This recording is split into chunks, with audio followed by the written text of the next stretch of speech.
welcome to the 97th Speech Night competition. My name is Bethany Short. And I'm Sophia Shaquille. We will be your MCs this evening. We were contestants in the 96th Speech Night contest last semester. I gave a speech about President Trump's travel ban and its negative impact on the American economy. And my speech was about how abstinence-only sex education doesn't work in the state of Indiana. So let's get started. The first person I would like to bring to the stage is Dr. Christine Karnick. She's chair of the Department of Communication Studies. Welcome, Dr. Karnick.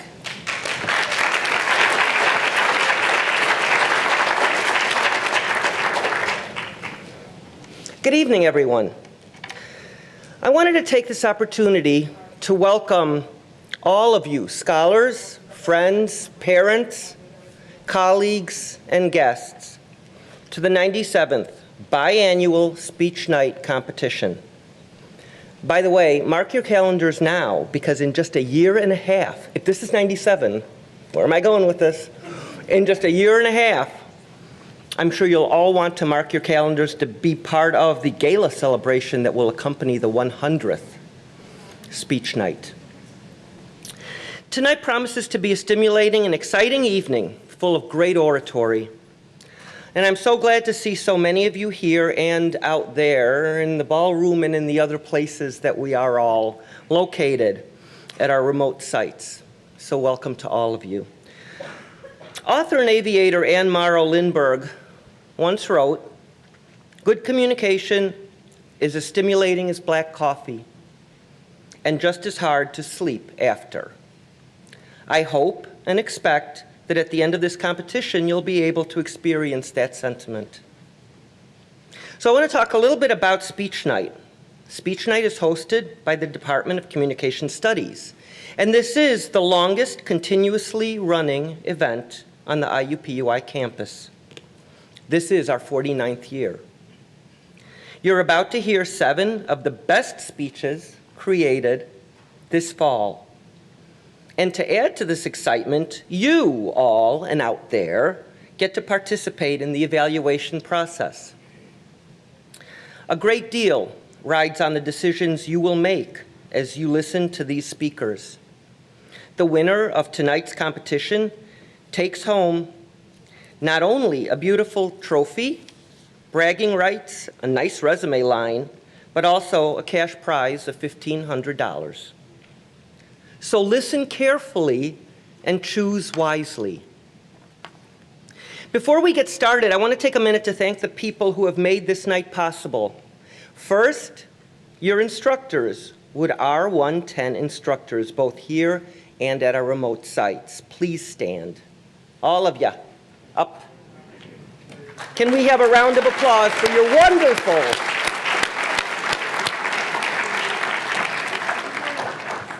wonderful, hardworking, and inspiring instructors. Your efforts are truly and genuinely appreciated. Next, thank you to the R110 leadership team who keep R110 running smoothly each year by coordinating roughly 150 sections and 4,000 students, and who have made this evening possible. And that would be Course Director Steve Overby and Assistant Course Director Ian Sheeler. A round of applause for them. They're kind of back there. And finally, I want to thank and commend you, scholars, R110 students, for making a valuable investment in your future by completing this course. Engaging in smart, clear, informed oral communication is a gift that you will, I guarantee you will use throughout your lives. The skills you've acquired will help you professionally regardless of your major. However, for those of you who have not yet committed to a major, I have just 2 words for you: communication studies. A communication studies degree can provide you with the knowledge and a set of skills that are critical to organizations and transferable between organizations and even careers. Don't believe me? Look at sought-after majors and skills listed in Indeed and Career Builder. I guarantee you'll be surprised at how often you see communication studies. On the other hand, even if you have already chosen a major that is not communication studies, I urge you to consider one of our minors. We offer 6, including organizational and corporate communication. Maybe if you're a Kelly student, that would be a nice addition. Media arts and production, health communication, persuasion. Any lawyers, potential lawyers out there? And even theater. If you look up soft skills that employers look for in potential employees on Monster.com, you'll see that number 1 on their list is communication. Both written and verbal communication skills are, in their words, of utmost importance in the workplace because they set the tone for how people perceive you. They also improve your chances of building relationships with coworkers.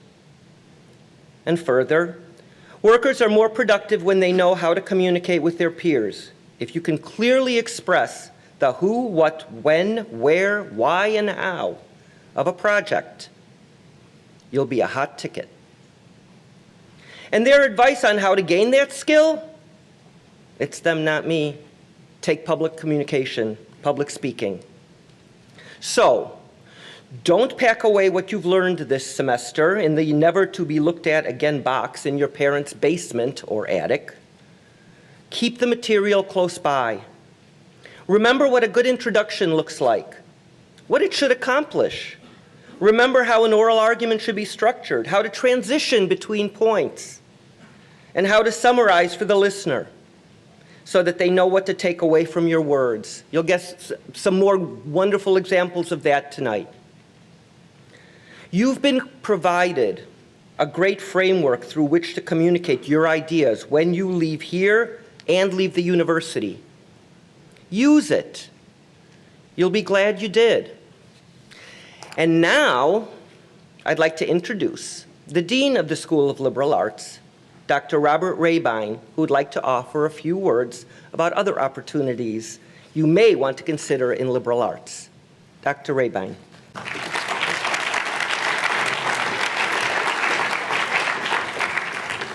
Thank you, Christine, and welcome to all of you. I would like to talk to you a little bit about an innovative degree program that we've started in the School of Liberal Arts called the Dual Degree Advantage Program. You can find out more about this just by Googling IUPUI Dual Degree Advantage, and it'll take you right to a video that recently appeared on RTV6, and also information that's on our website. But let me back up a minute. How many of you read the New York Times this weekend? All right, good. Do you see the op-ed by Nicholas Kristof called The 4 Secrets of Success? There was an interesting op-ed in the New York Times this weekend, and I wanted to draw your attention to it because in it, Kristof kind of took me down memory lane because he talked about a piece of advice that was often given to college students back 10, 20, 30 years ago. And he discusses this advice, and I want to discuss it with you, okay? So here's the advice. You college students, this is what you need to do. Spend the first third of your life learning. Spend the second third of your life earning and making money. And spend the third of your life giving back. What do you think of this advice? I think it sucks. Who would want to wait until they're 50 years old to make a difference in the world? Really? I mean, one thing I admire about this generation of students is you want to make a difference right now. You don't want to wait until you're 50 years old to make a difference. That's crazy. Similarly, who wants to wait, who wants to see their earning potential finish at 50 and be done at 50, and now the only thing you're supposed to do is give back? What does that even mean? Third of all, who in their right mind wants to stop learning at the age of 25? That's crazy, right? We need to be lifelong learners, lifelong earners, and we need to start giving back day one, and I call giving back making a difference. So this program that I've just mentioned before, Dual Degree Advantage, you may be interested in it, you may not, but let me tell you a few words about it because it's a tool that's available to you. It's an opportunity that's available for you so you can start doing all 3 of these things right out of the gate. earning, learning, continuing to learn, and making a difference in the world. I won't get into the weeds about what Dual Degree Advantage program is. I'll just say this.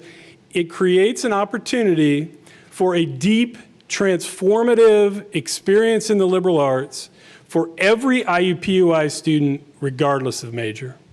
Regardless of major. And it's aimed especially at students who've already chosen a major in another school that's going to give them hard skills that they need to get a first job, but for whom that's not enough.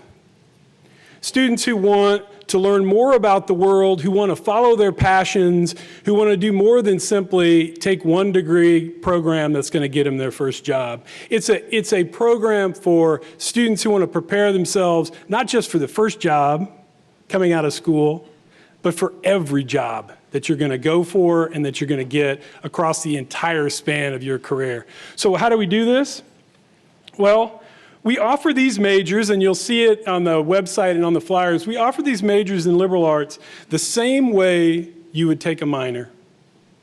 The only thing you have to do is declare the major, start at the first classes, work your way through. For most of our majors, that's 11 classes. And when you finish, provided you finish the baccalaureate competencies in Gen Ed for your first degree, you get the second degree. No extra time in school, no extra money. Now, we're doing this in the School of Liberal Arts because of what I said before. We believe that it is our responsibility to offer a deep, transformative experience to any student who wants it, and we want to take down every single barrier that exists between you and your passion. So think about this for a second. Let's say that you're in engineering, but you want to study creative writing. You can do both. Let's say that you're in finance, but you want to study economics. You can do both. Let's say that you're in sports management, but you want to study law in liberal arts. You can do both. Let's say that you're in psychology, but you want to study sociology, which when you think about it is a really cool thing to do, right? First you study how individuals work, and then you study how the society as a whole is set up and how that works. You can do all of these things. If you were in engineering or the School of Engineering or the School of Science, and you come and do one of our Dual Degree Advantage majors, then on your day of graduation, you will have something that is just crazy to think, and that is 2 degrees, one from Purdue and one from IU, at no extra cost, at no extra time to degree. So I hope you'll take advantage of this, and I hope you'll try to find out more about it. There are these flyers in the back of the building for you to take as you go out. As I said, you can Google IUPUI Dual Degree Advantage. Or, if you want to know more, come see me. I'm the Dean of the School of Liberal Arts. Rob Rabine, R-R-E-B-E-I-N at IUPUI. Email me. I'd be glad to meet with you and talk to you about it, as would any of our advisors. So that's my little talk to you. Is it advice? I don't know. I think what it is it's an opportunity that you need to think about what you want to do as you go forward with your career. So having said that, let me also say, I know this is a stressful time of the year, isn't it?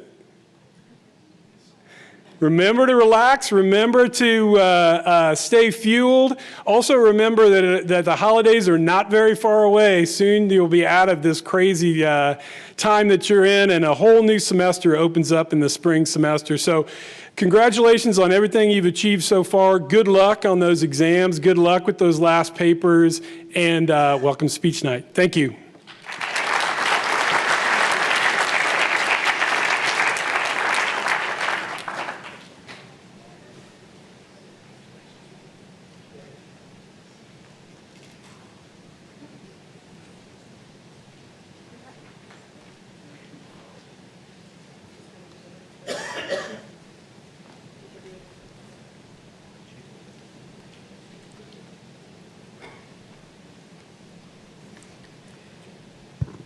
Thank you, Dr. Karnick and Dr. Rabine.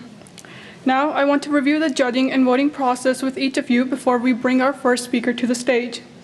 Inserted in your program, you can locate the judging sheet that was turned in the semifinal round. That was also used in the semifinal round of the contest and will be used by each one of you tonight to judge and select our winner. Please take the judging sheet out of your program and follow along with me as I review how to judge and vote for our speakers tonight. On On this form, there is a place for you to score each contestant on a variety of categories, including the proper Monroe format, citations, and speech delivery. We ask that you score fairly. If you start by judging harshly, continue to judge harshly throughout the competition.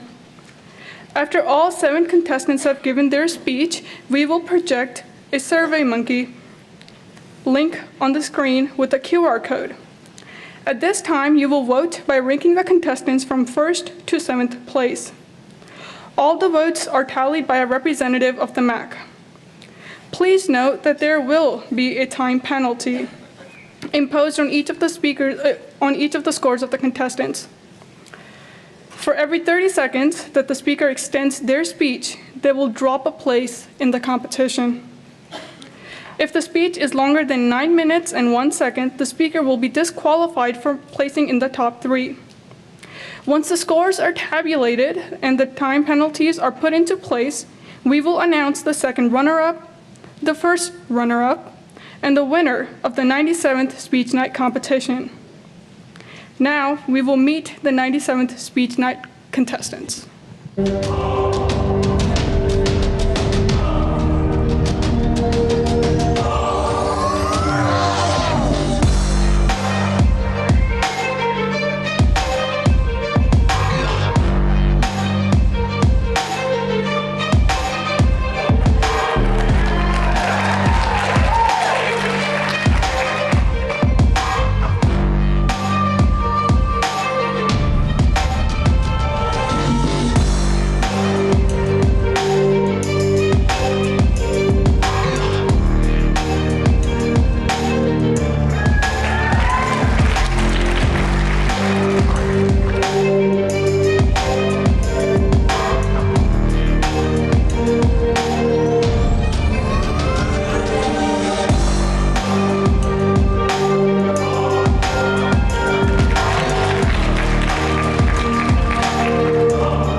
Our first speaker of the evening is Josiah Suarez.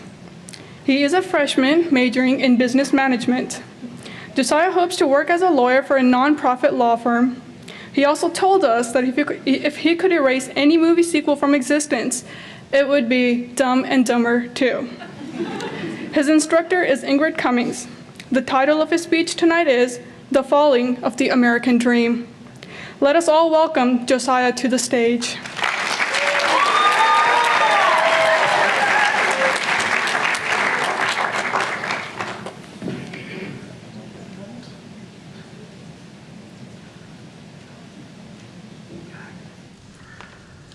The American dream.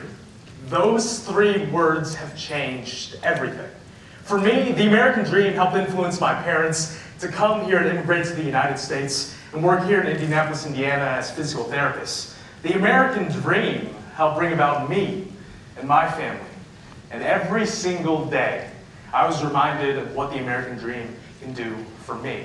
I was reminded of its power, its grace, its beauty, and its hope. But the American dream never talked about the problems. The American dream never talked about the days in which I and my family would be walking out our dog. We would hear people yell, "Go back to where you came from. You're not welcome here. Leave." The American dream never talked about the instances in which my family and other immigrant families would be leaving the grocery store, would be heading to our cars. People would just go up to say to us, "What's your point in society? You're not like us. You're different. You have different ideas. You have different beliefs. What's the point? Go back to where you came from." See, now I know for a lot of you, you may not be able to relate directly to my experiences as an immigrant child. But all of you here can relate to these two distinct experiences. At one point or another, all of you were immigrants, somewhere in your lineage.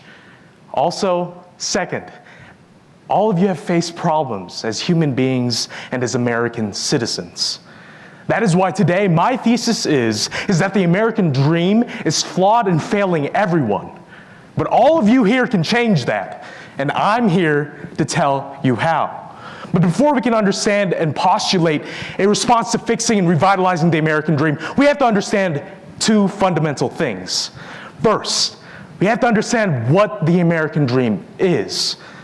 And second, we have to talk and understand the problems that have been with the American dream since its inception. So first, let's talk about what the American dream is. According to John Archer, who wrote The Resilience of the Myth, The Politics of the American Dream in 2014 for the IASCE, he shared that the American dream is the ideal. It is the belief that anyone, no matter where you come from, no matter who you are, be it an immigrant or a citizen, that you are able to pursue your dreams. The only barrier is your mind and your heart, your belief in your success. The only thing that is stopping you is your imagination and your creativity and your drive to succeed. That is what the American dream is. Now, second, we have to talk about the problems. The two problems that have been with the American dream since its inception is that of racism and of ethnocentrism. So first, let's talk a little bit about racism. According to Michael Banton, the author of What We Know About Race and Ethnicity in 2018, he talks specifically about institutional racism and how that limits the American dream. The very institutions that we support as Americans are the ones that are actually holding back individuals from pursuing their dreams to the fullest. No longer are you able to start a family. No longer are you able to proceed with the goal of starting a business. Instead, the institutions are holding you back. The very things that we supported are the ones limiting us. Next, let's talk a little bit about poverty. According to Robert D. Crutchfield, who wrote The Culture of Inequality, Immigration and Imprisonment in 2009 for the AAPSS, he talked about how poverty specifically negatively affects the American dream, in which poverty limits an individual economically from pursuing the dream that they have, that they had visualized in their mind. Yes, I know money is a tool, but it's a very important tool, and everyone needs it. But see, poverty limits the individual from chasing that dream that they have. Now, let's talk about ethnocentrism. According to Darrell M. West, who wrote The Costs and Benefits of Immigration in 2011 for the Political Science Quarterly, he defined ethnocentrism as the desire for homogeneity, the desire for sameness. Now that is a normal thing. That is a human thing, the desire for sameness. But see, ethnocentrism takes it one step further. It is the desire for sameness in every single category, in belief, in appearance, in idea, in faith.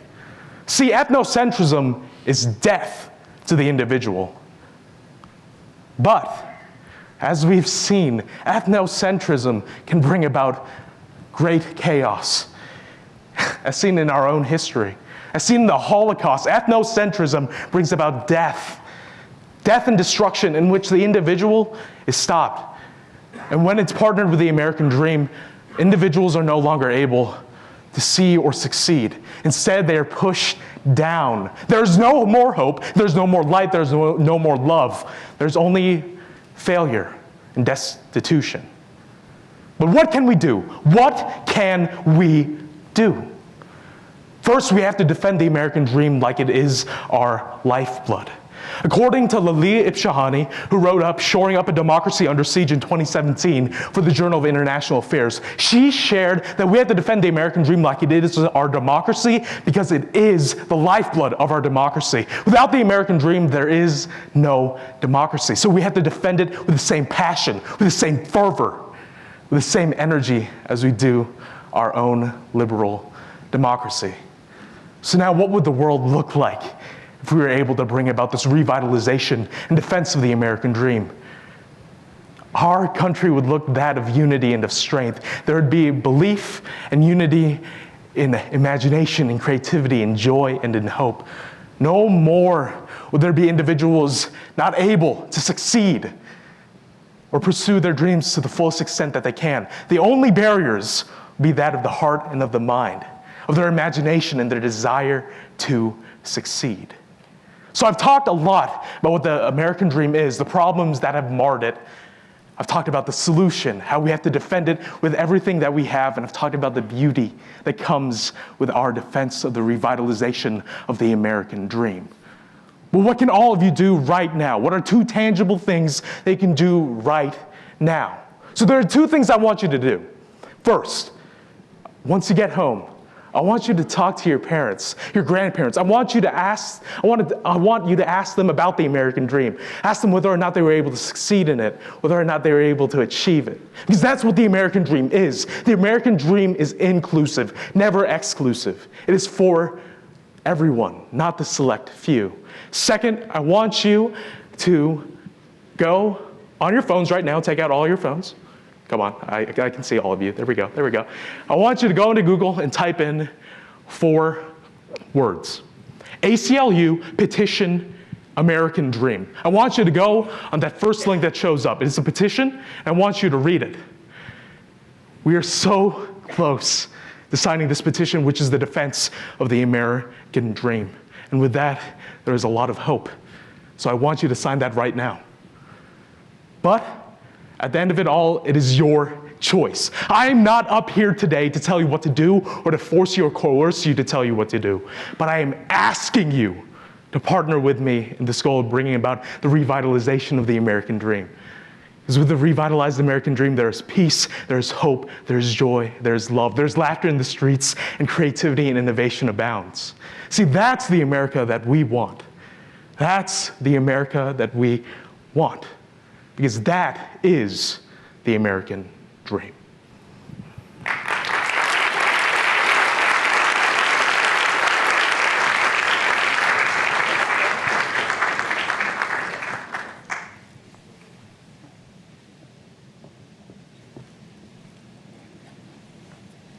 Our second speaker of the evening is Lexi Price. She is a freshman majoring in psychology. This contest means a lot to Lexi, as she wants to use it as a platform to bring awareness to how we as a society can begin to reduce the stigma around mental illness. Her instructor is Amanda Gaddis, and the title of her speech is Stigmatization of Mental Illness. Let us all welcome Lexi to the stage.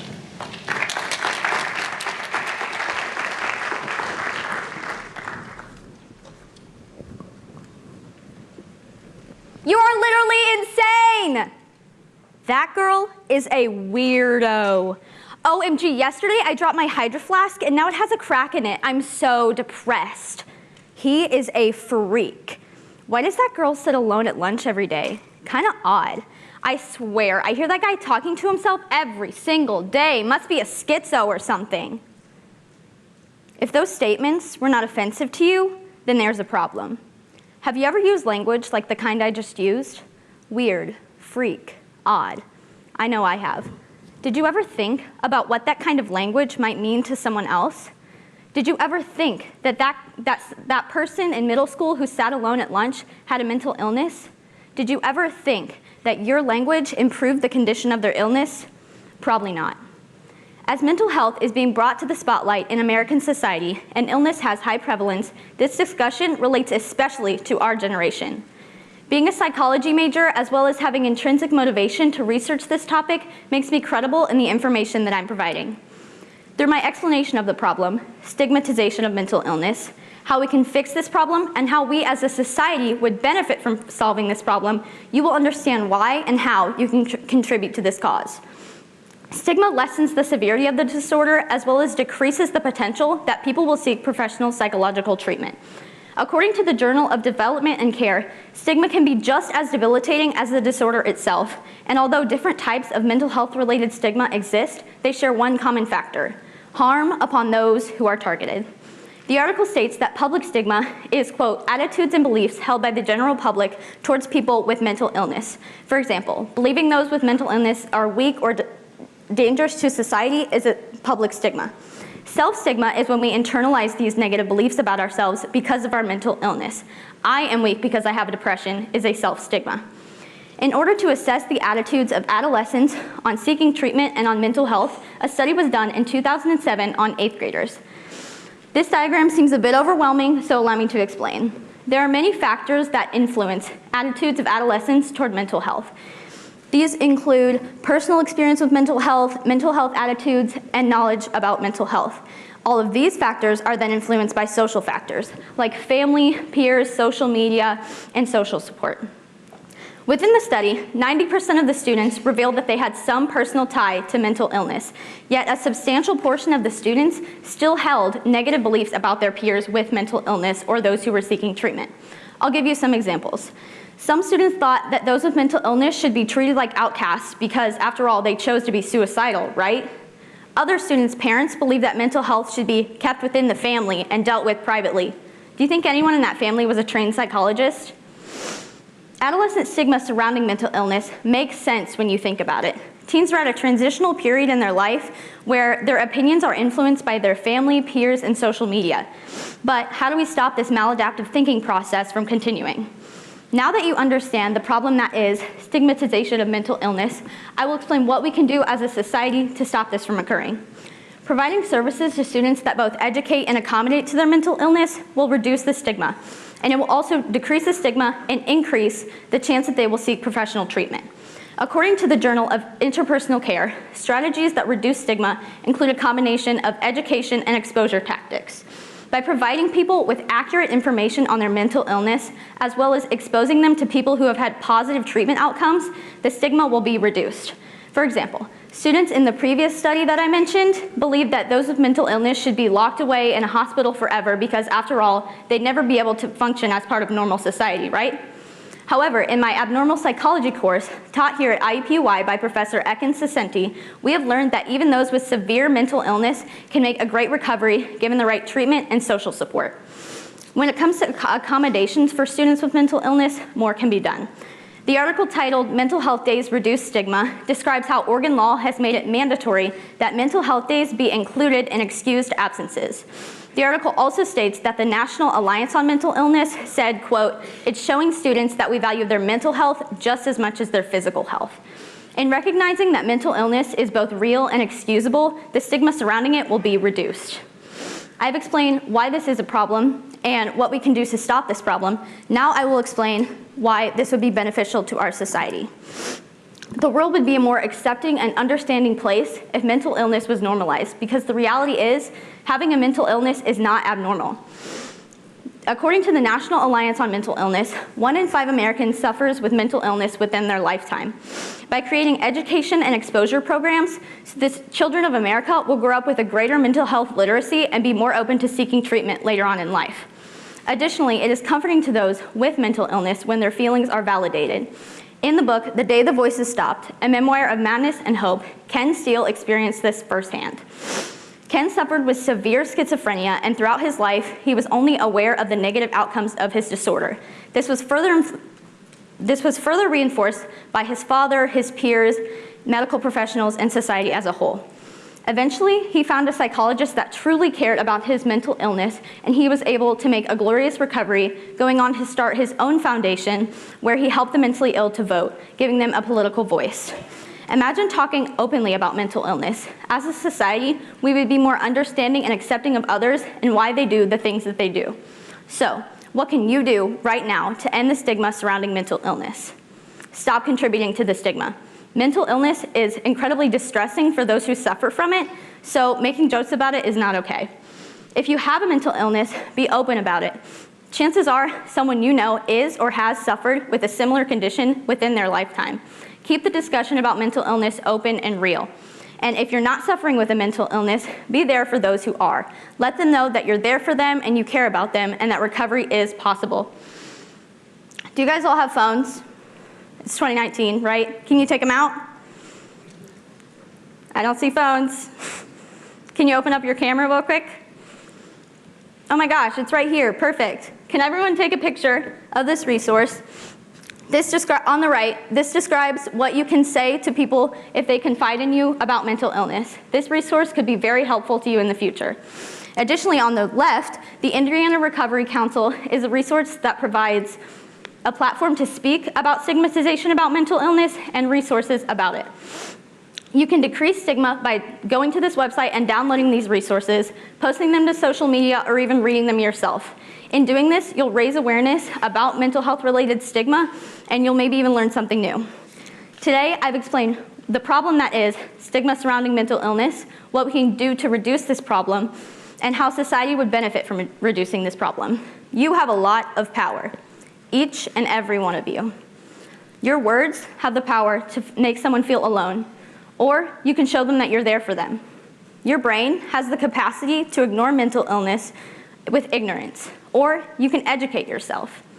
Your actions can make someone feel alone or let them know that you're there for them. Will you end the stigma surrounding mental health, or will you stop it right now? It's your choice. You have the power. Thank you.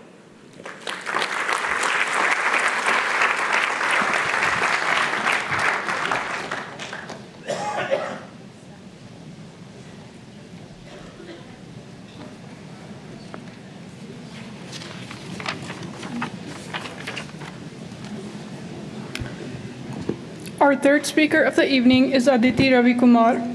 She is a freshman majoring in neuroscience. Aditi would like to be a neurosurgeon as a career. She feels this competition is a way to help her discover herself as a speaker and improve her confidence. Her instructor is Tom Stuckey. The title of her speech tonight is Teach Us How to Deal with Stress. Let us all welcome Aditi to the stage.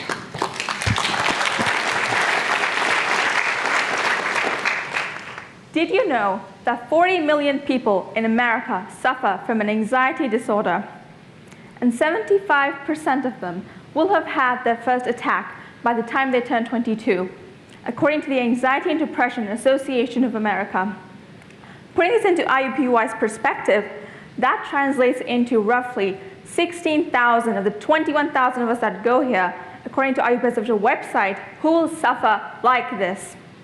16,000. Not tens of students, not hundreds of students, but 16,000 of students. When you think about it, it is not surprising that the number is so large. We, as students, have to balance so many things. We have homeworks, tests, presentations, research, internships, projects, clubs, athletics, and more. Is it surprising that we're stressed? No. But throughout my educational career, there is one thing I have found extremely troubling: the lack of emphasis placed upon teaching us how to deal with that stress and anxiety. That is why today, I'm going to tell you all, my fellow Jaguars, how we're in the midst of an anxiety epidemic, how we need to appeal to IUPUI to offer us a stress and anxiety management course, and how taking a course like this will help us not only today, but also tomorrow. To begin with, college is one of the most stressful periods of our life. Why? We're learning to navigate the world on our own, taking challenging classes, and deciding what we want to do for the rest of our life. Our struggle is admitted by Harvard Health blogger Nicole LeBlanc, who points out that college time is one of the most stressful times, and the number of stressed students is actually on the rise. She uses a research from a 2018 National College Health Survey to show that 63% of students experience overwhelming anxiety over the past academic year. And this number has been on the rise, according to research from all over the world. Students today are more stressed than they ever were before due to just college-related factors. Before we start to antagonize every single type of stress that's out there, let's take a step back and realize there is some good stress. According to Dr. Andrew Grapo from Psychology Today, we need some stress, so we turn up for classes and study for tests. So in other words, she's saying that we need stress to bring us up to our peak performance right there. So we need stress to optimum stress to bring us up to the top performance, but more often than not, what do you think happens? We end up on this end of the spectrum where stress is not helping us. Instead, it is being overloaded. It is too much for us. That is when we get the debilitating effects on our mental health. Here is a Anxiety and Depression Association survey, one more. This is saying that 30% of students, for this 30%, they ended up in this half of the graph, not where stress was helping them. The statistics have told you a story. Now it is time to find a solution, and I have one. IUPUI needs to offer us a stress and anxiety management course. What? IUPUI can offer us this in two ways. The first way is that it can offer us a one-on-one physical class, just like R110. As we all know, we have to take one class to graduate. That is R110. Why not add this as a graduation requirement so everybody has to take it? But in this class, the caveat is that our grade will be based solely upon class participation and attendance, not extra work. So we as students have nothing to lose, but everything to gain by turning up. This will focus upon teaching us how to deal with stress, recognize stress, and be able to become better community members in ourselves and our peers by helping them as well.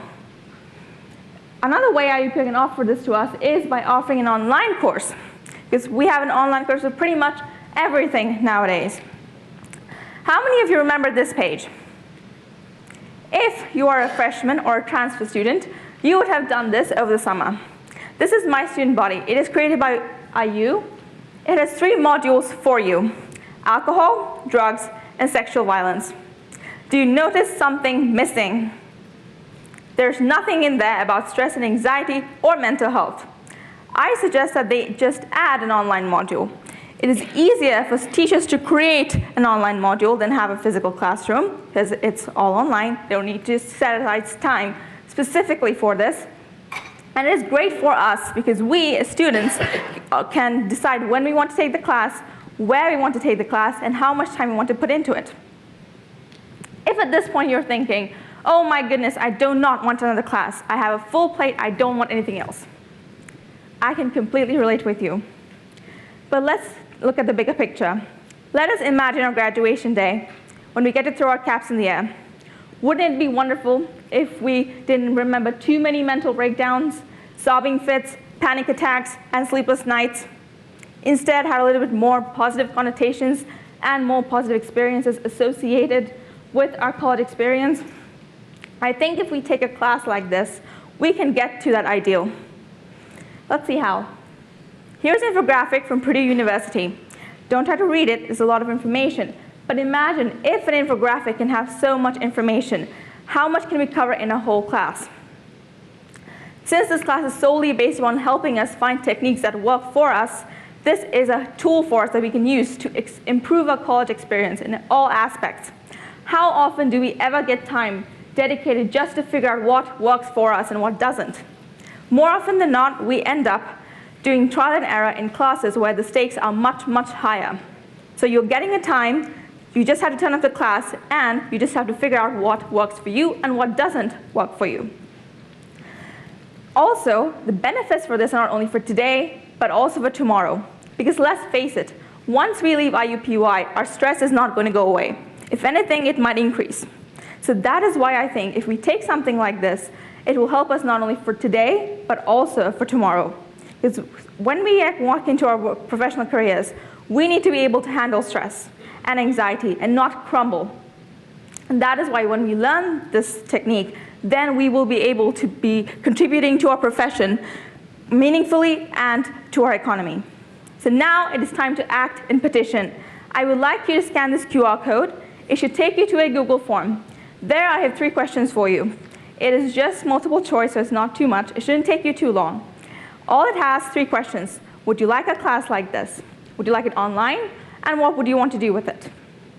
I would like you to scan it because today I have told you how we're in the midst of an anxiety epidemic, how IUPUI can help us by offering a stress and anxiety management course, and how by taking this, we can improve not only our today, but also our tomorrow.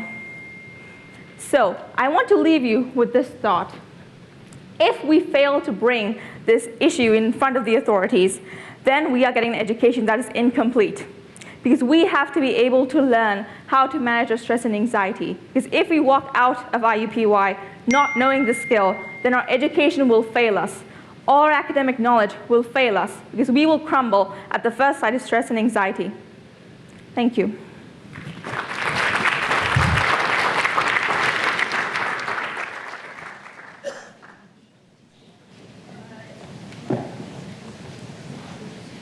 Our fourth speaker of the evening is Gabby Grayson. She is a sophomore majoring in radiology. Gabby would like to take her parents on a tropical vacation after graduating. Her instructor is Mark McCleary, and the title of her speech tonight is The Impact. Let us all welcome Gabby to the stage.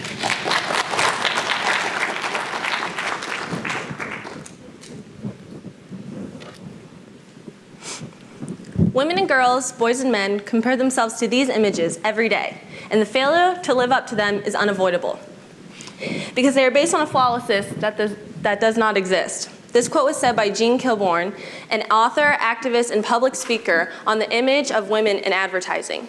On a survey that I've conducted, 70% of my peers answer that they feel physically, emotionally, and mentally influenced from social media and advertisement. That same group of people said that they also have tried to change themselves due to the way that social media and advertisement has perceived the world.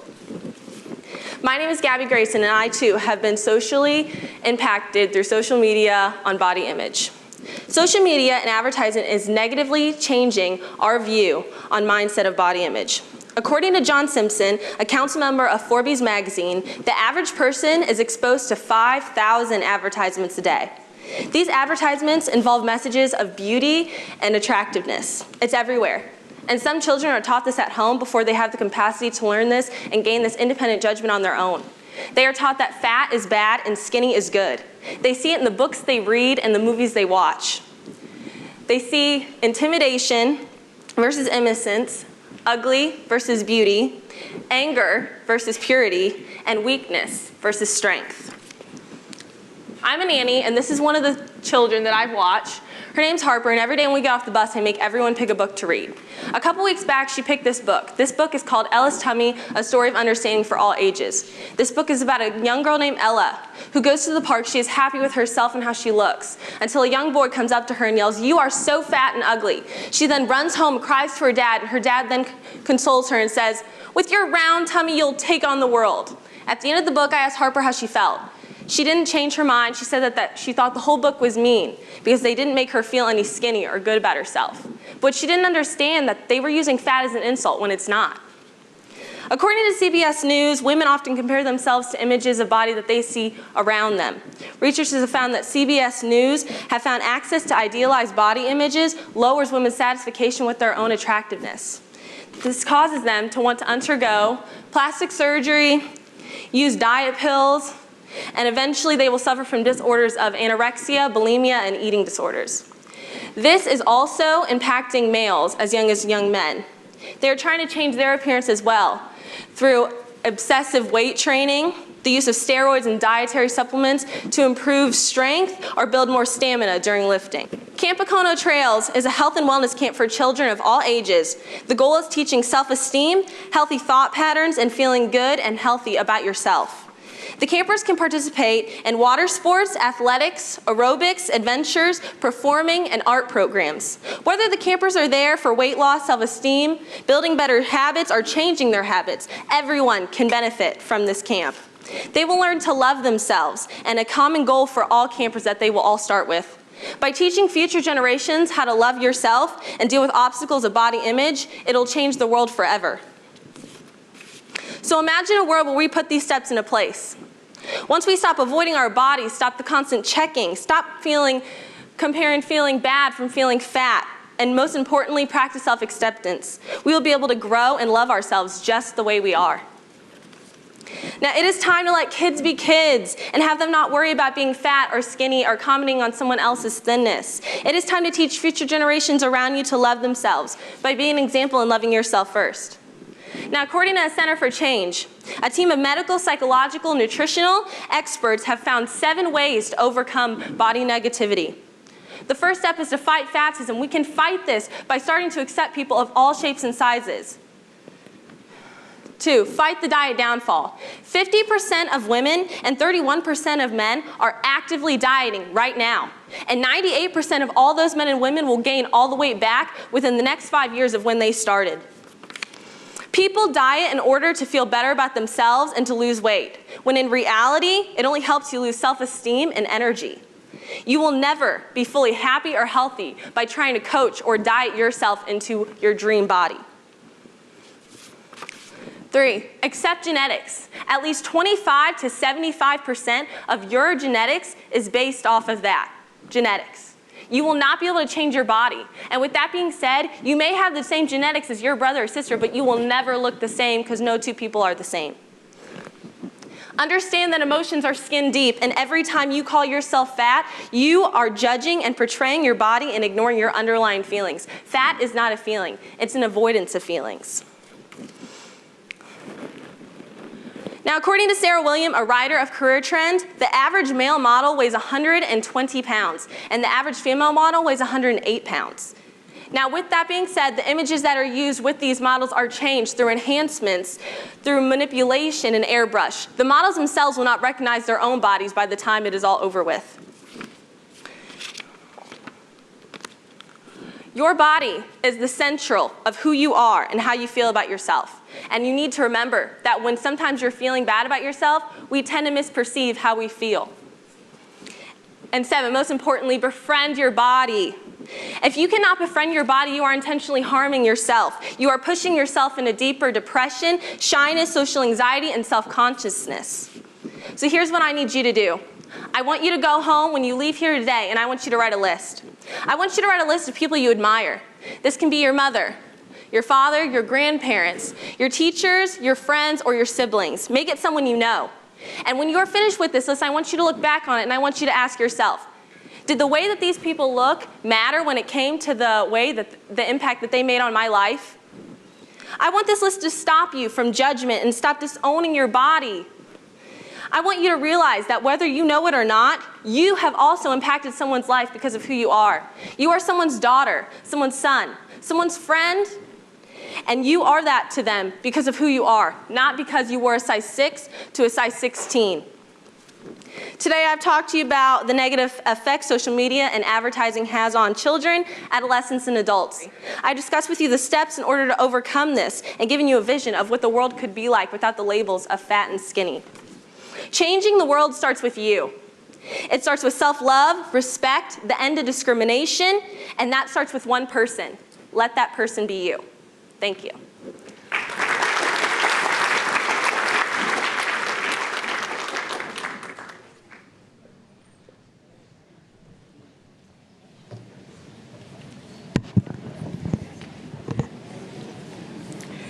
Our 5th speaker of the evening is Janae Allen. She is a freshman majoring in pre-nursing. Janae would love to be a trauma nurse practitioner. She told us that if she received $1 million, she would like to open a free health clinic. Her instructor is Dina David.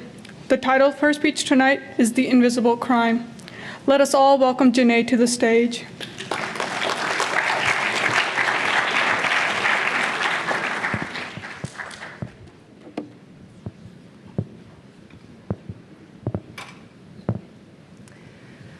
As you all have joined today, you were approached by some of your peers and asked a few questions for, supposedly, a research project. You were asked, what is your first and last name? Do you commute or live on campus? If so, what hall or what town do you live in? And what kind of car do you drive? 81 of you answered those questions.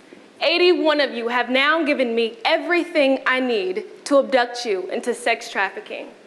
Now, why did I test you? Because this could be you. You have a target on your back. As college students, we are the major age group that is mainly targeted by sex trafficking rings. According to ctdatacollaborative.org, over 40% of sex trafficking victims are between the ages of 18 to 26. Now, please raise your hand if you are between those ages. You are not safe. And it's not just you. It's your children, your future children, nieces, nephews, etc. Now, as a victim of both sexual and physical abuse, I can vouch for some of the pain that these women and children are enduring right now.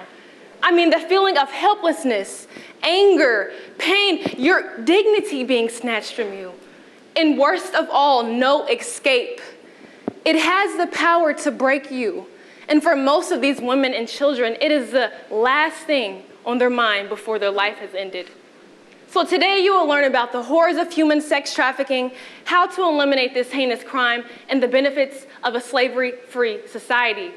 So what is sex trafficking?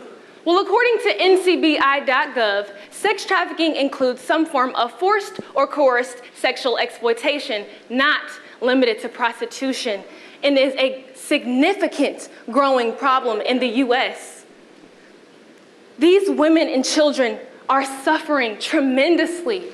These are the effects on two of them who shared their story on YouTube. First is Veronica Morrison, a young woman from a fine family. But at the age of 24, she was lured into sex trafficking, where she would be beaten, electrocuted, burned all over her body, and locked into a freezer if she didn't submit to her trafficker. Next is Ore, a woman from a broken family. By the age of 11, she had been forced to sleep with 7 to 15 men. In the following year, at the age 12, she had been raped over 4,000 times. Now, although these two women came from two completely different environments, they were both taken because there was a demand for sex, fueled by something known to me and you as porn and prostitution. Now, I myself had no clue that the porn industry played any part in this. I mean, aren't these all consenting adults? Well, according to fightthenewdrug.org, most of the women that 40 million Americans are watching on porn sites every day were kidnapped, forced into doing porn, drugged. This, by definition, sex trafficking. And as for prostitution, I mean, didn't they choose this lifestyle? False. According to a report on state.gov, 60 to 75% of prostitutes were repeatedly raped and beat. And unfortunately, once a woman enters the gates of prostitution, she is forever in debt to her trafficker. So now we know the issue. How do we eliminate it? Well, I impose that the US government require our school systems, news channels, major media outlets to educate our citizens by raising awareness and recognizing the signs of sex trafficking. This can be done by bringing in specialists to speak to students K through 12. News channels, major media outlets can be required to do a certain amount of segments every week to spread the word. This can be done. But I decided to ask my COMR 110 class, how often do you see sex trafficking reported?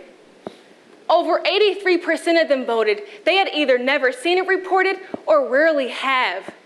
This is the ugly truth, that sex trafficking is both heavily underreported and heavily unspoken of. Our children, teens, and peers need to understand trafficker recruitment tactics like the very one I used against you. Now, I'm aware that parents want to shield their children from sex and violence, but isn't the best way to keep them out of this modern-day form of slavery is to warn them about it? Imagine if we were able to educate the vast majority of our country. What would change? Well, for one, our children, teens, and peers ourselves would have a fighting chance at protecting themselves against sexual predators. Our boys and men will think twice before purchasing sex when they are informed that that woman may indeed lack free will. And as for the 40 million Americans that are watching porn every day, they will know that there is a great chance that the woman on that screen, in fact, suffers tremendously in bondage. We will have less abductions. Our women will no longer have to fear being kidnapped, fear that at any moment someone can take every part of them. Imagine a country that truly lived on freedom for all. I want you to look at every girl on this screen. Each of these girls went through countless torture and agony. They went through things that I can't even speak of. None of these beautiful girls made it out alive. There was no hero to save their day in their story. You all have something that they no longer have. You have a voice that holds much power. Today, I encourage you to use that voice to put forth efforts into helping fight this battle that has yet to be won by signing this petition to the US government to require school systems, news channels to educate our citizens. Today, you have learned about the horrors of human sex trafficking, how to eliminate this heinous crime, and the benefits of a slavery-free society. Now, I would like to leave you with this. Every 15 seconds, a victim is sold into sex trafficking. Over the course of the 7 to 8 minutes I have spent in front of you, 53 people have been sold to the highest bidder. For those of you who gave me your information today, that could have easily been you. Thank you.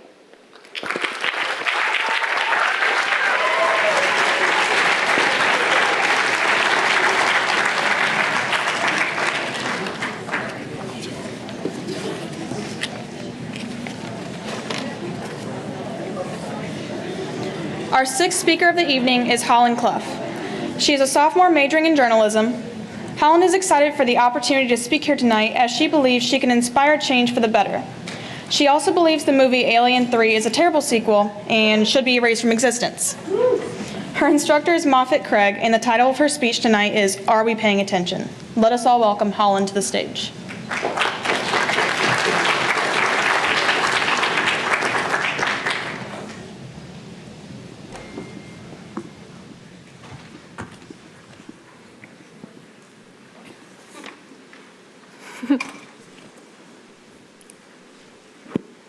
Okay, it does work. Ladies and gentlemen, this has been a long semester. I don't think I could ever forget my first day of speech class. My professor, Mrs. Craig, had me feeling so scared and weirdly motivated. I particularly remember the story she told of one of her best students in the class. She taught a girl who was so afraid of public speaking that she vomited before her first speech. And the speech after that. And every speech after that. But she did well. She did so well that her peers nominated for her to present at speech night. And before that speech, she threw up. There's something eerily wrong with this story that is hiding in plain sight. The repetitive rituals of vomiting, the compulsion to literally purge out fear. Are we paying attention? That is not just nervous butterflies, that is a coping mechanism.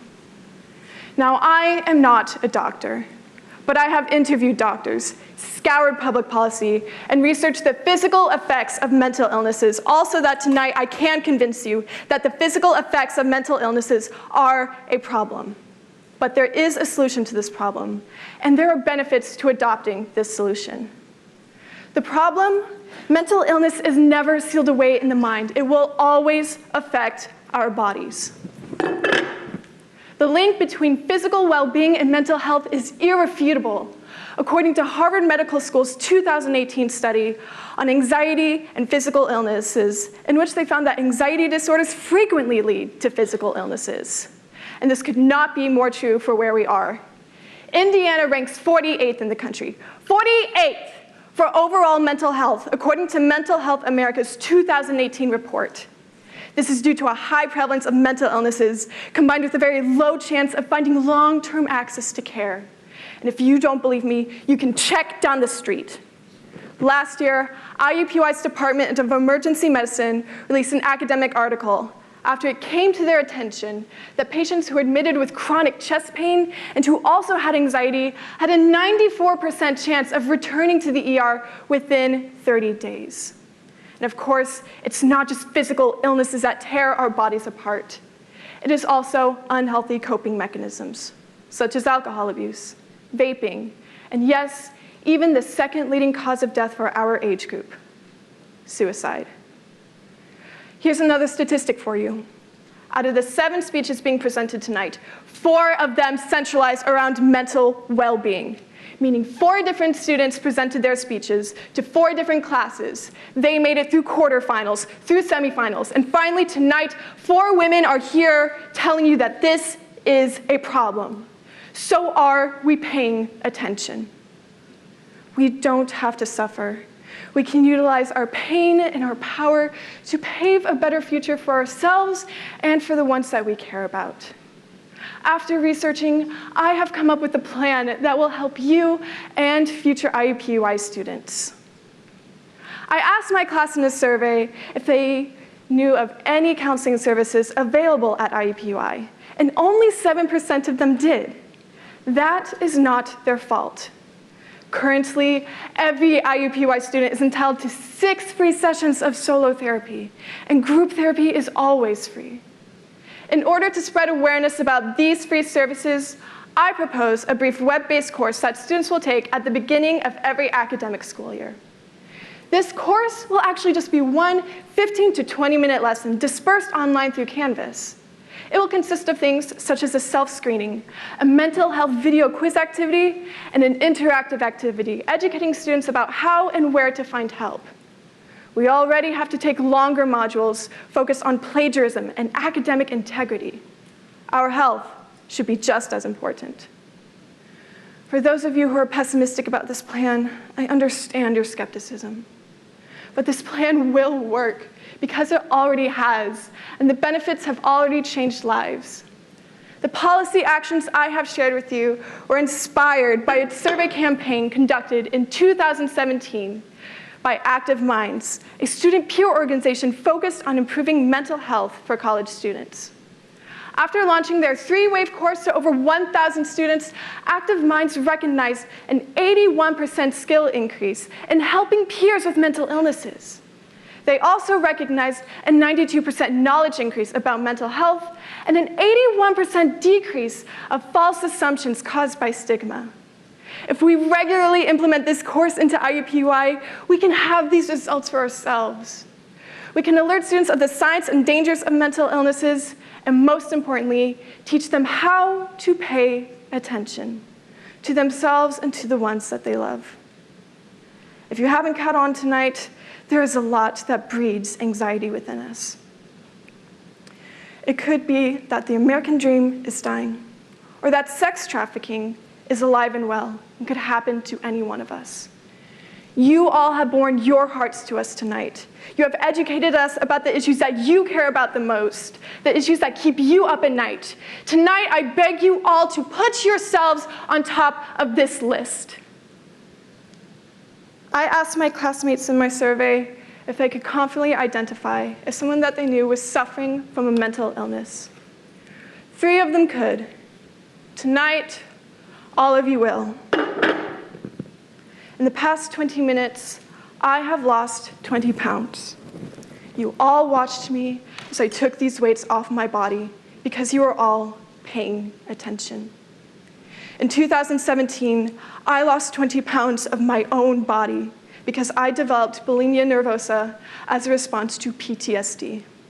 It was never about weight for me. It's about controlling the fear and anxiety that would bubble up in my stomach because I felt that I was unacceptable.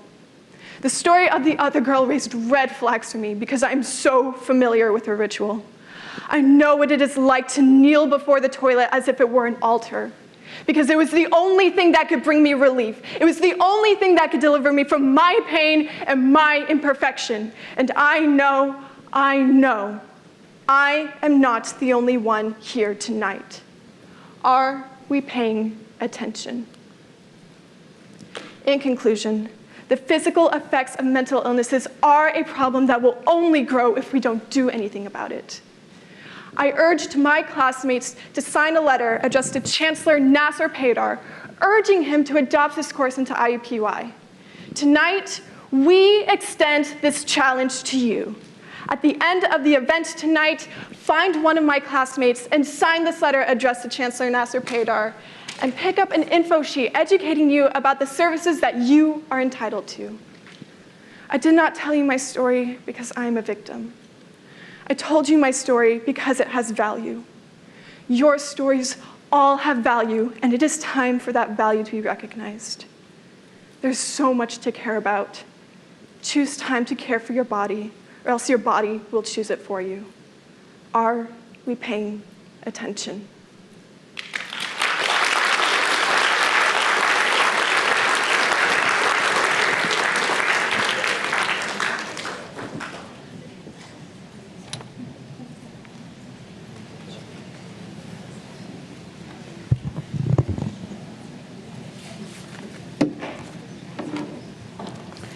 Our seventh and final speaker of the evening is Sam Downton.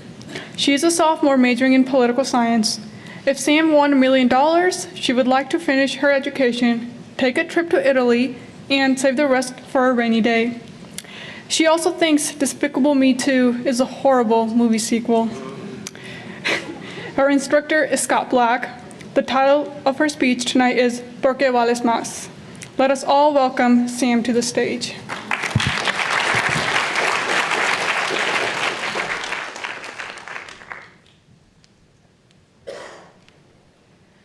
I was sitting in my 10th period study hall when my friend Andres started talking to me. He asked me what I got on the ACT, which is kind of a personal question, but we were friends, so I told him. And he explained to me that to get into Purdue School of Engineering, he needed at least a 19. And no matter how many times he retook it, he couldn't get the score he needed because he couldn't read the English on the test fast enough.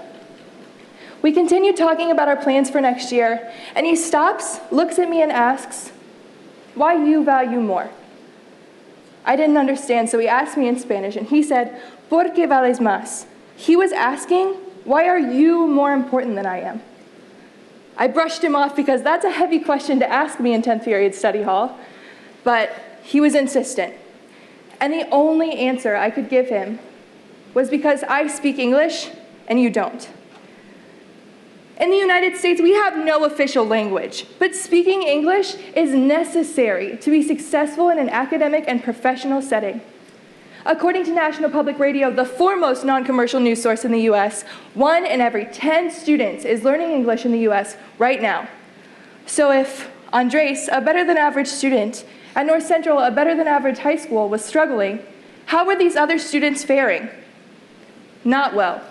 For the purposes of this presentation, I will refer to students who don't speak English as a first language as ELLs, or English language learners. And tonight, I'm here to persuade you that inadequate ELL education is a terrible problem in our society. I shall do this by drawing your attention to the problem, showing you the need to fix it, outlining a plan that satisfies that need, helping you to visualize the benefits of my plan, and asking for your help in that solution. No dejes para mañana lo que puedas hacer hoy. Don't leave for tomorrow what can be done today. According to NPR, only 63% of ELL students will graduate high school. This is almost 20% lower than our national average. The same report found that in 32 of 50 states, there are teacher shortages in ELL programs. According to the US Department of Education, only 11% of federal funding for education is put toward these programs. You can compare that to the 34% we spend on technology each year. We're spending over a third of our federal education budget on putting laptops, iPads, and smart boards in classrooms where students don't even know English. According to the US Department of Education, there are 121 whole school districts in which not a single student is enrolled in an ELL program. 500,000 kids who speak no English receive no special instruction each year in the US. 500,000. We're not talking about 1 or 2 kids slipping through the cracks of the system. We're talking about enough kids to fill Fishers, South Bend, and Fort Wayne put together. Nunca es tarde para aprender. It's never too late to learn, and I have a plan that satisfies the need to fix this problem. You can remember it with the acronym PEERS. P, promote early education programs. According to the National Council of La Raza, 12% less ELL students will be enrolled in programs like preschool. This puts them at a disadvantage before they even begin. E, establish standard testing procedures and accommodations. The College Board says that there are no standards across the 50 states for high-stakes tests like the ACT, SAT, and even AP tests. E, employ more ELL teachers. NPR says that this is the easiest and fastest way to improve these programs. R, respect ELL's primary language and culture. According to Color in Colorado, a bilingual teaching resource, this is a simple way that students in the classroom and teachers can make ELL students feel heard and accepted. And S, support legislation for the expansion of ELL programs. According to the U.S. Department of Education, each year, bills are proposed, but they're shot down because the public and the politicians don't care enough. Todos los caminos llevan a Roma. Allow me to help you to see the benefits of my plan. By promoting early childhood education programs, we can stop the gap before it even starts and help students to learn English when their language acquisition skills are highest. By establishing standard testing procedures and accommodations, we can make sure that tests accurately measure progress for all students. By employing more ELL teachers, we can create individualized programs for individualized needs, because not every ELL student speaks the same home language, and they sure don't have the same understanding of English. By respecting every ELL's primary language and culture, we can help to bring down barriers between us and to destigmatize foreign languages in U.S. academia. And by supporting legislation for ELL programs, we can make sure that no matter what changes in the fiscal year or in our government, ELL programs will be there for the kids that need them. No hay peor sordo que el que no quiere oír. There is not a worse deaf person than he who does not wish to hear. Tonight, my classmates have bookmarks that have a quote on them from Dr. Atul Gawande, a renowned surgeon and author.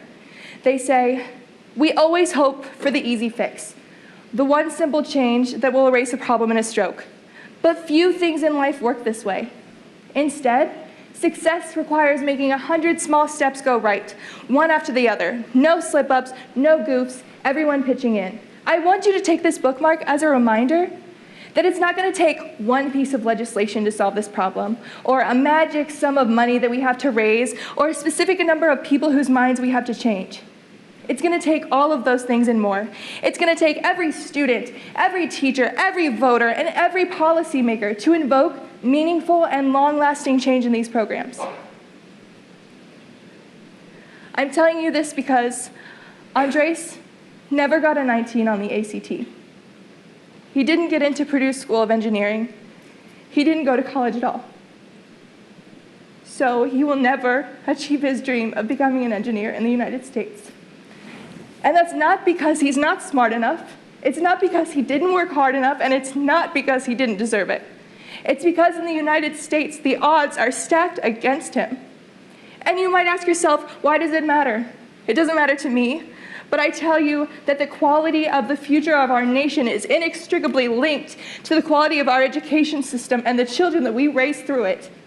So I want to leave you with a quote from the most influential physicist of the 20th century, Dr. Albert Einstein, who said, "Everybody is a genius, but if you judge a fish on its ability to climb a tree, it will live its whole life believing that it's stupid." Thank you.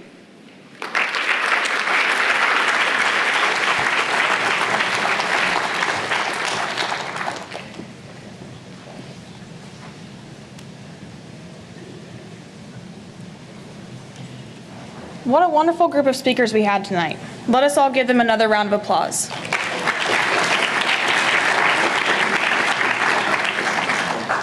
As we now begin the final voting for our speech contest tonight, we remind you to be consistent in your voting and rank all contestants 1 through 7 and use the SurveyMonkey link that is in your program and on the screen.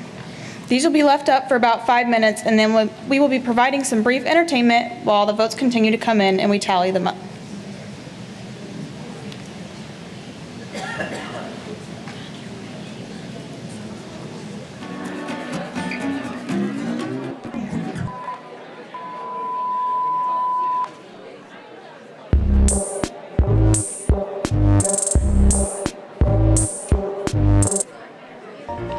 Your thesis statement is the central, what is it, sorry. Statistics or a startling fact. If using evidence, you should, sorry. Preparing your speech, please visit our website. You have to say that while looking at the camera. Oh. And then the author's article or title. Stop moving, please stop moving. Don't move, I swear to God.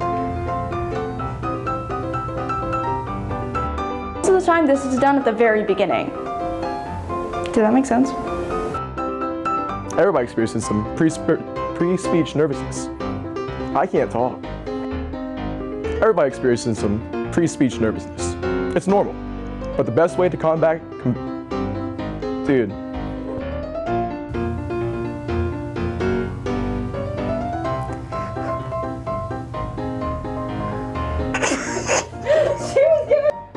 Outline. It is important.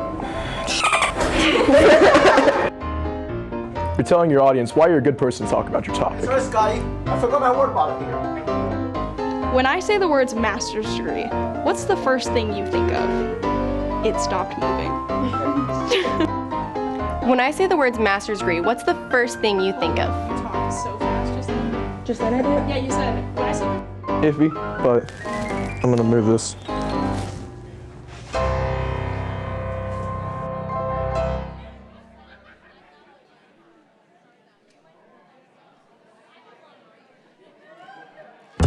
When I say the words master's degree, what's the first thing you think of?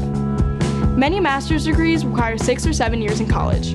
That means that you're spending not only 3 extra years on top of a bachelor's degree, but you're also paying for 3 extra years. Now what if I told you that you could get a master's degree in just 1 extra year? The dual BA/MA in Applied Communications, which is now available to Communication Studies majors, allows students to complete a BA and an MA in 5 years instead of 6. The program will consist of 3 years of undergraduate coursework, a 4th year of combined undergraduate and graduate coursework, and a 5th year of exclusively graduate coursework. Along with the Accelerated Master's Program, the School of Liberal Arts also has a great new opportunity coming soon for students of all majors. All of us here at IUPUI must complete R110 and W131 as a part of our general studies. Through the new Pathways program from the School of Liberal Arts, students of all majors will finally have the opportunity to see their benefits from these courses in a way that's more concrete and will give outgoing students a competitive edge in the working world. The new Pathways program at IUPUI's School of Liberal Arts will require only 15 hours of communications courses to complete, and students who complete the requirements will graduate with a Pathways minor in communications. Many of us from all different majors have to take additional communications courses in order to complete our degree requirements.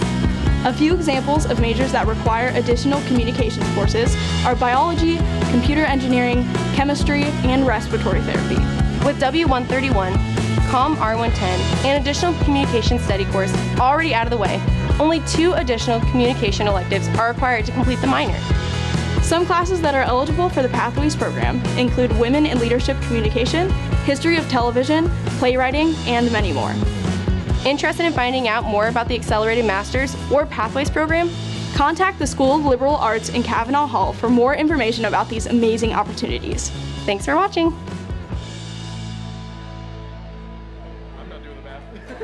That's exactly what I'm thinking right now.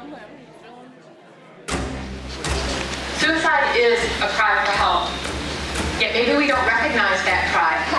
Or maybe if we do recognize that cry, we don't know what to do. We don't know what life preservers will throw them. My mother died April 10th of this year. She will never see me graduate from college.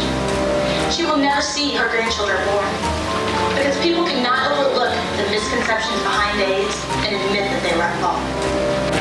I lost somebody that I really connected with in life, and I never thought it would end that way. But you probably never think it would end that way for any of your friends. We cannot manufacture it. We cannot get it from animal sources. And to that patient who needs your blood type, you are the only source of this life-saving gift.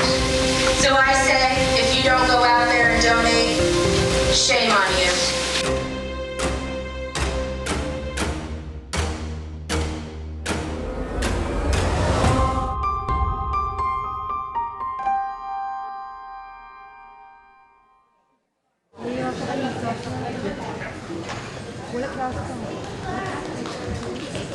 Go Sam!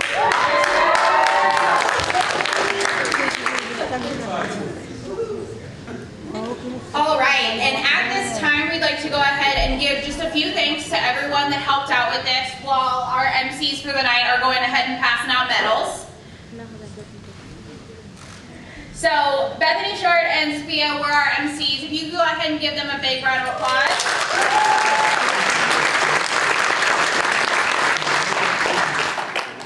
We'd also like to thank the Dean of the IU School of Liberal Arts, as well as the Chair of the Department of Comm Studies, who you listened to earlier.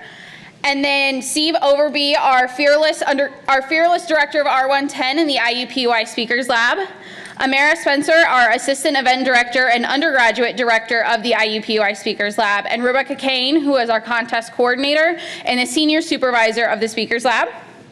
Ian Sheeler, the Assistant Director of R110, and myself, who is the Stage Director for tonight, as well as all of our faculty and mentors at the IUPUI Speakers Lab. You probably saw them in polos. If you could go ahead and give them a big round of applause. We'd also like to thank everyone at the MAC for helping us add everything up. They did a little bit more work tonight than we thought they were going to, so if we can give them an extra round of applause.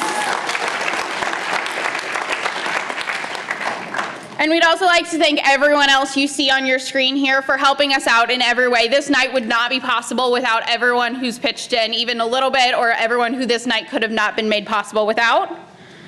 So now I know this is the part that everyone wants to, so I'm not going to hold on any longer.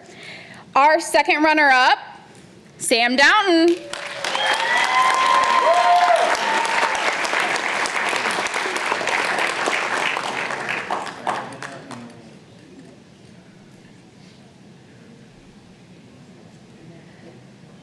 Our first runner-up is Holland Clough.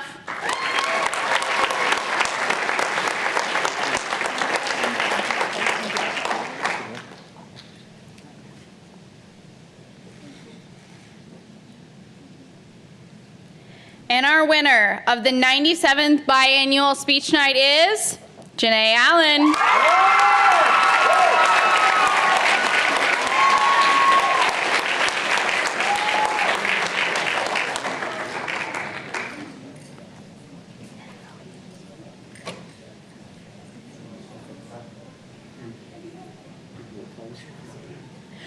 All right, if we can get one final round of applause for everyone who spoke tonight.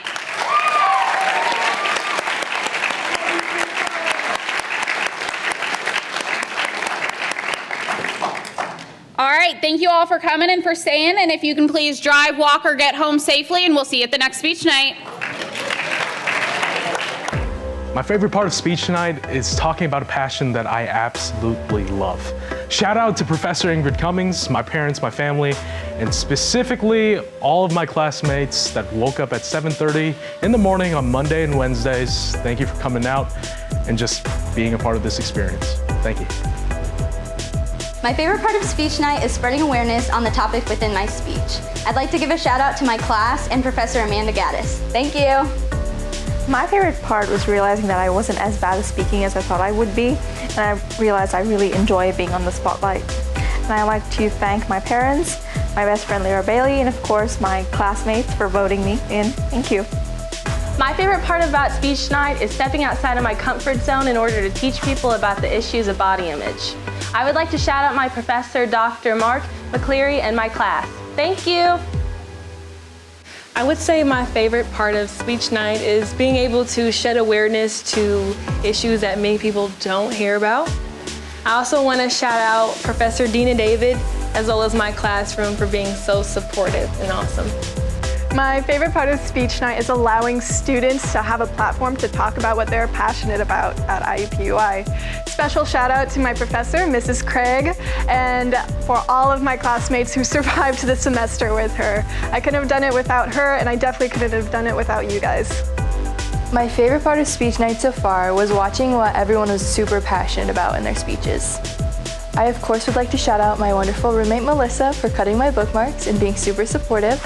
And I would also like to shout out Coach Black for being extra hype about speech night.